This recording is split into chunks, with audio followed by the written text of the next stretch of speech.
Time for another gardening update. Just in the front garden here looking at the flowers. Got the blue cornflowers there. They're growing nice and tall and more of a flourish coming on those. It's pretty similar to last week. We've still got our dahlias happening here and the English marigolds, the calendulas. But this is probably a better display of what I was talking about with the California poppies. So they're all flowered now. Last time it was just the buds. Now we can actually see the petals. Quite a good display. They're all come out orange. They've all come out orange. I wasn't really expecting them to be orange. I thought they might have been red and some other colours, but orange looks quite nice.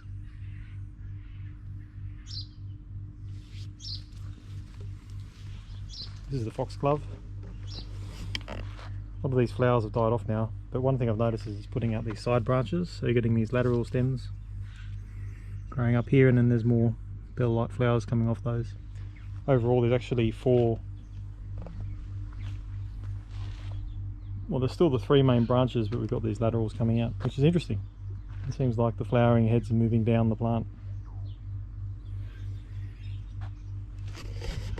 So last week I scalped the front lawn. I think I showed that. That's come on really green now. So this is how it looks after a week.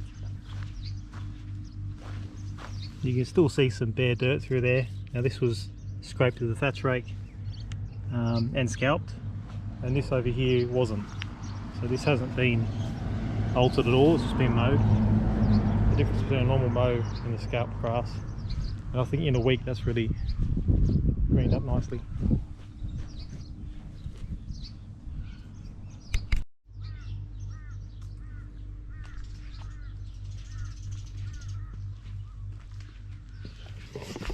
I ordered some books online recently. A bit of a, you look up a book on pruning or something, and next minute you get suggested another pile of books. So suddenly I've got all these books. But this is a good guide on Australian trees. It's a little bit like What Bird Is That? It has nice diagrams, so you can look up, say for example, White Beech, for example. You've got the map of Australia of whereabouts white beech occurs, and then there's diagrams showing what the flower looks like, but also what the leaves look like. So willow, myrtle, longleaf corkwood, macadamia. Just a good guide to sort of keep in your glove box, I guess, or take on a bushwalk or whatever if you wanted to identify plants that you're not familiar with. I got some grapevines recently which I've planted, but I'm going to have to learn how to trellis those and prune them.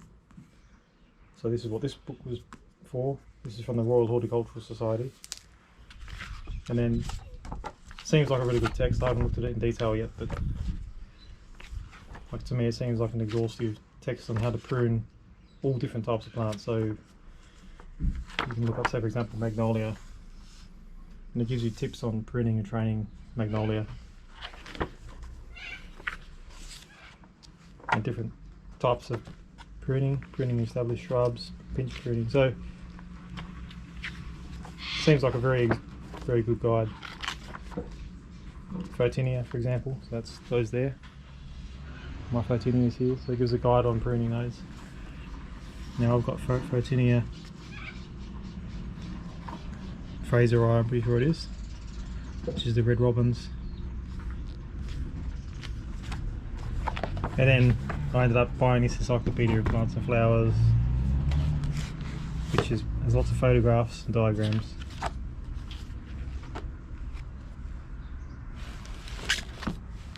And then I got Complete Gardener's Manual,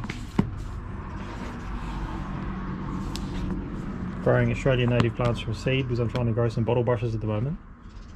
So I got this book. This was recommended on an online group of Australian native plant enthusiasts, and they recommended this book. And this has techniques for propagating lots of Australian natives from seed.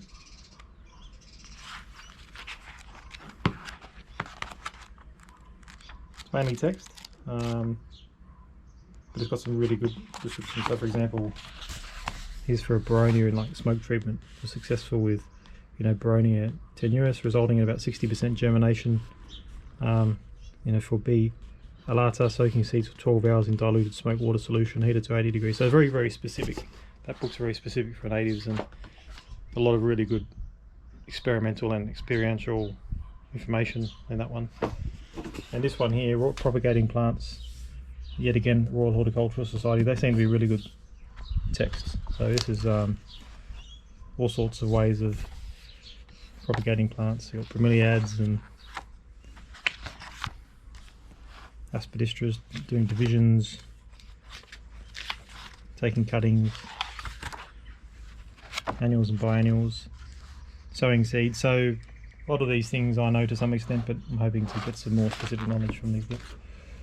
This last one I got Australian grasses, just an impulse buy, but guides to native grasses, sedges, rushes and grass trees.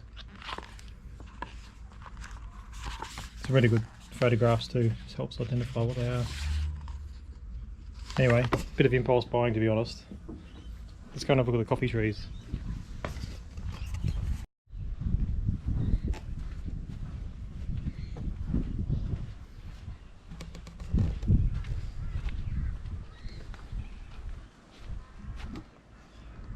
There's a lemon tree. There's my dad. Oh, you got the camera. And I got this muncher, Rover muncher for $30 yesterday. And I've just been playing around with it, having a look at Dad sharpen up the blades. Sort of works. I shredded some cardboard with it. It's good for leafy green stuff like on the banana over there. Not so good on the twigs, but I think there's some blades that need replacing on it.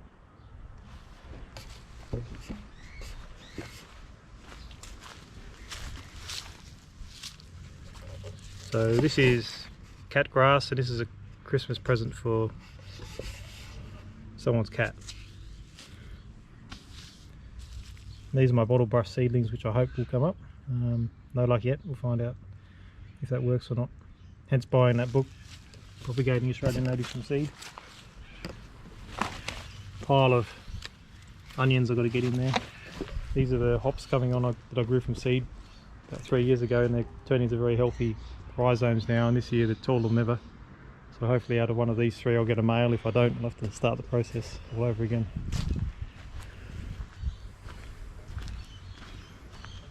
Here's the coffee beans. Now Dad picked a pile of these the other day, but even just in the last few days there were no red ones a few days ago. Now there's a pile of red ones. So coffee's one of those things where you've got to pick it in waves, and as they turn red you pick them. You can't just strip the whole tree. It's my banana. It's really coming on. I've been giving it some side dressings of urea and sulfate of potash.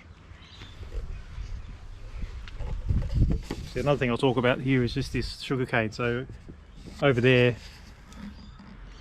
behind the lawnmower, I've got a really big sugarcane plant that I planted probably 3 years ago, and it's I put it in just for fun, because I wanted to be able to make my own sugar.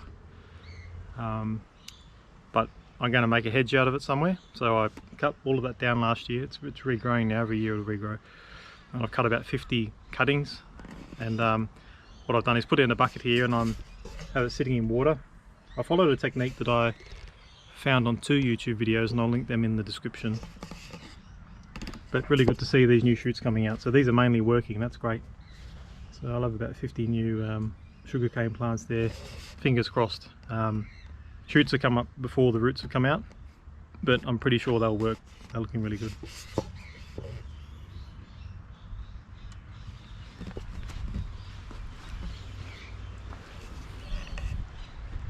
My tiger grass that I planted as a boundary privacy screen along here, that's really grown in the last week.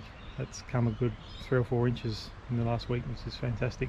My orange tree looks pretty stable. I wouldn't say there's a lot of new growth, but it looks stable. And I've got 3 bananas in here which are gradually being dwarfed by the tiger grass. There's also a mango up there which is being dwarfed by the tiger grass. Now when I first put the mango in, it was significantly taller. Now I can barely see it.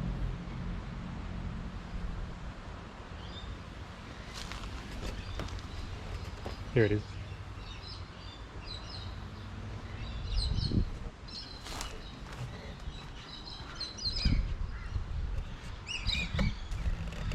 This is a hop trellis that I set up the other day. Unfortunately, it blew over in the wind. I'm going to have to repair that.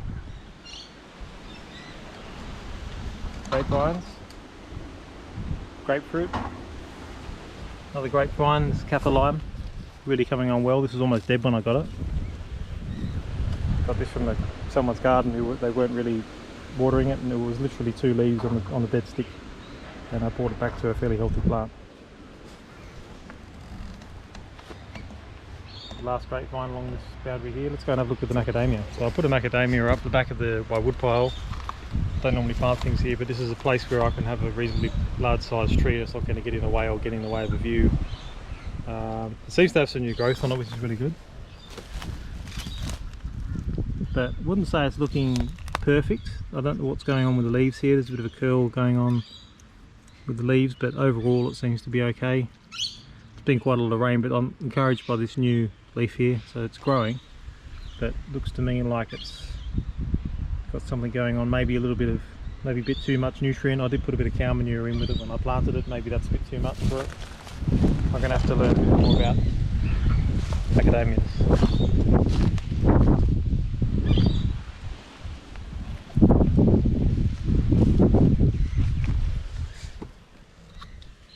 These are my strawberries. They're yet to flower, but I think they are actually flowering now. There's some flowers coming out now, so you can just see the mini strawberry there. This is a cucumber flower. Also, I've got some zucchinis as well. I'll just show you these ones. So they're pretty small. They're very tender at that age with the flower as well, but within a week, I think in a week's time, if I do another video, this will be definitely an edible size. The silver beet's coming on really well.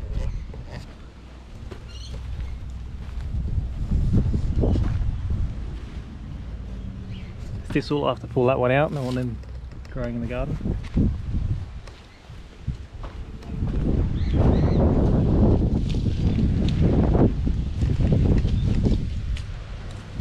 The world's biggest swede. I'm just going to leave that in there till it bolts. Once it bolts, I'll pick it. I'm getting a bit interested in how big I can get this thing now. That's the zucchinis from the other side. These are the beetroots. The beetroots are developing some nice tubers there. Quite a good crop of beetroot. You can eat the leaves of beetroot too. It's similar to silver beet. Tastes very similar. Potato there flowering. Now this has come on really well. This is a peach. This is a white peach that I put in only about 3 weeks ago, if that, and it's already about a foot taller. Like, I'm really happy with how that's coming on. I did it my normal planting method, which was a mixture of compost and cow manure with the in situ soil as well. Didn't plant it too deep. I probably went twice the width of the root ball, and the same depth as the root ball, and decent amount of water once it was planted. But the weather's been so wet, it's been plus the nice combination of rain and sun, that everything's just come on so well without much watering. Very lucky. Over here I've got some comfrey. This is for composting. It's not an edible plant, but this is really good for the compost. You just see here some of the grains of sulphate of potash that I've put on there. Now this is a tea plant. This is the Camellia sinensis. Holding its own. I wouldn't say it's thriving yet. It's only been in for a week, so you've got to give it some time.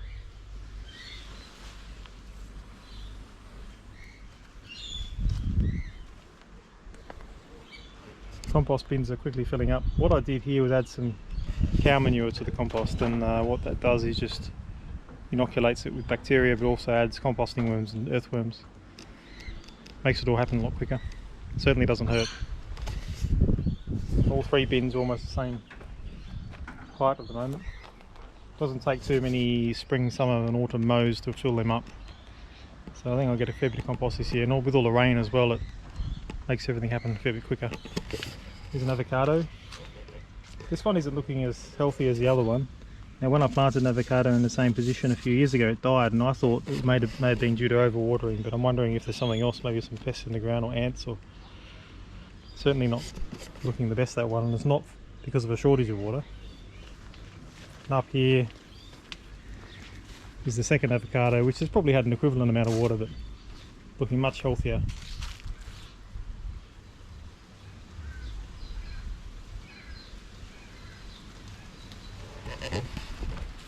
So that's probably all there is to show you today. I'll see you next week. This is a little PS to the video.